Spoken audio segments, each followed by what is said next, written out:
बिस्मिल्लाहिर्रहमानिर्रहीम। असली न्यूज़ के नाज़रीन अस्सलाम वालेकुम। लाहौर में एक नौजवान ने राजा रंजीत सिंह का मुजस्समा उखाड़ कर ज़मीन पर फेंक दिया। राजा रंजीत सिंह कौन था, इस वीडियो में देखें। ये नौजवान ने ऐसा क्यों किया, इसकी वजह क्या थी। ये उस राजा रंजीत सिंह का मुजस्समा है जिसने मुल्तान की एक मस्जिद के एक हिस्से पर घोड़े बांधे और दूसरे हिस्से को मेहमान खाना बनाया। इसके फौजी जब भी माल में कमी आती थी, आसपास के गरीब मुसलमानों का माल लूटते थे। न सिर्फ माल लूटते थे बल्कि उनकी इज्जतें भी लूटते थे। नौजवान मुसलमान लड़कियों को उठाकर ले जाते थे।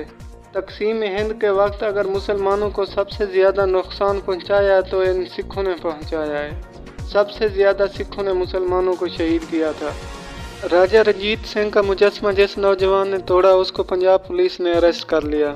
ये मुजस्समा इमरान खान के दौरे हुकूमत में लगाया गया। आपकी क्या राय है कि नौजवान को ये मुजस्समा तोड़ना चाहिए था या नहीं? इस वीडियो के कमेंट्स में बताएं। अल्लाह हाफ़िज़।